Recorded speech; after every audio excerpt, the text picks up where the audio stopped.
Thanks, Peter. I think we're all a bit envious of you nipping over to Eastern Europe and grabbing all the remaining coriander seed. It is a tough year. Some years it's juniper, obviously, grown wild and harvested by hand. This year it's coriander. Who knows, next year it might be something else. But I'm going to talk about citrus, first of all, because I think after juniper, that essential botanical in all gin, and the pretty much ubiquitous coriander, I find it hard to think of a gin without coriander. Those who make 80 gins probably can think of some without coriander. But after those two, I think citrus is probably the next most popular used botanical in the creation of gin. So why? What does it do? What's the purpose of it? First of all, you don't need citrus. All you need is juniper. And there are some excellent gins, Tom's Tanqueray being one of them, that doesn't use citrus at all. So it's not essential, but what does it bring to the party? I think the great thing about gin, when you compare it to other spirits, is that there are so many different elements that bring flavour. And the art of the distillers is to actually get them in balance so that they complement each other and work together. So juniper, that essential note, but citrus, I think, brings some of the more upfront, clean, fresh, sharper notes to gin. Coriander, that spicy note.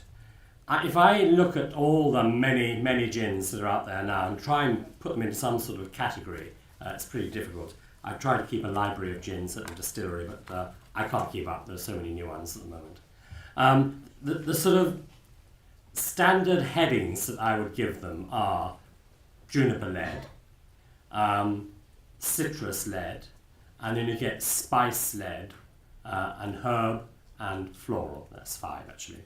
And they all kind of fall into one of those categories, but will have elements of the other things as well. So citrus, clean, fresh, up front. There is a huge range of different types of citrus out there. Traditionally, orange and lemon, they're the ones we most usually see in gins, certainly the more traditional brands. And again, where they come from, what particular type of citrus they are, what type of orange they are, all make a difference. I think the one thing that I've learned as a distiller over a few years is that small changes can actually make a big difference in the finished product. So, orange, probably the most common. Actually, maybe lemon is more common than orange. Where it comes from, the Italian lemon is different to the Spanish lemon and so on. Due to climate, due to oil content, it's those volatile oils that distill and contribute the flavour to the gin. Orange, for beefeater we use the bitter orange, the Seville orange. Other gins use sweet orange. So again, they make a difference. I think it was Charles that mentioned that when you're distilling, when you talk about juniper, those notes are very much the keynote flavours in gin. But when we distill all these botanicals, they all come across at different stages of distillation. And that's why gin is so different to other spirits. There are so many more ingredients. Whiskey is made from grain. Rum is made from sugarcane. Brandy is made from the grape. Gin is made from juniper plus whatever you want. I think the expression is as long as it's decent, honest and legal.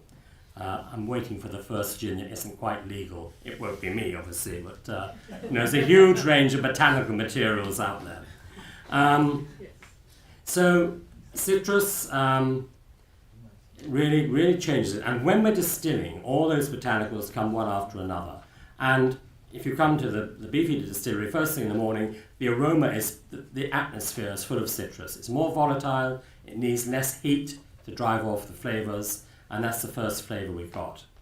And then we get juniper, then we get coriander, and so on. So it runs through the range of flavours in the botanicals, kind of one after another. So you have to be quite careful how you collect them. But the end product should be hopefully a harmonious and balanced combination of all the botanicals that have been in there. I think, one of the reasons that citrus works in gin, or maybe it's the other way around, so many of the classic cocktails use citrus, normally lemon juice, as one of the ingredients. And, there's a connect. The interesting thing about gin, as a gin distiller, I'm very much aware of the fact that what I make is actually not the way anyone drinks it. Something else has happened. It may be as simple as a gin and tonic or a more complex cocktail. But gin is, because it's so versatile with all these different flavours, it can be led in whichever direction the competent bartender wants to take it. I would slightly dispute Charles's claim that gin has to be drunk with something else, because we've just launched a sipping gin with Burroughs Reserve, and that's another story for another day. But I think, nonetheless, the evidence of a good gin is that you can actually drink it on its own. It may not be how you wish to drink it, but if it has its own integrity, its own balance, then it'll work in other directions for other people. So orange and lemon are the most common.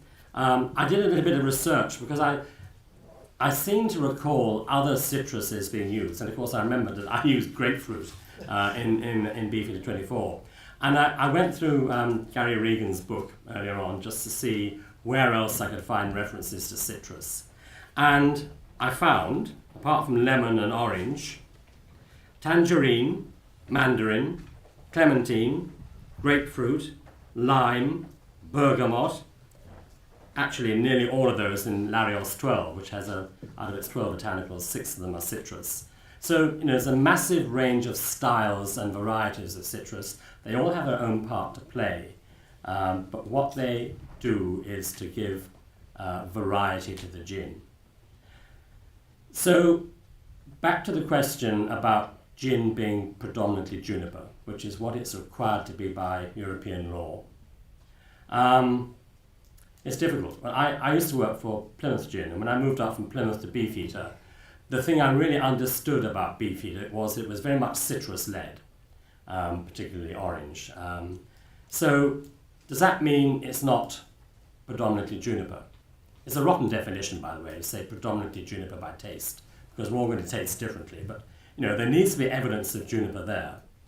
And it's because citrus is so volatile, it will always show first. It doesn't mean there's more of it, but it's got sharper elbows in the queue. It comes to the front quite quickly. So that citrus note you tend to get at the beginning is because it's more volatile, not necessarily because there's more of it. So we're gin. So huge range, huge style, from Spain, from all over Europe. Gins that are made overseas obviously American gins would probably use citrus in Florida. I think it's a bit of a problem importing citrus into the States. I've had it confiscated from me in the past. But a hugely important style in the development of gin, in giving that complexity, that balance of flavours.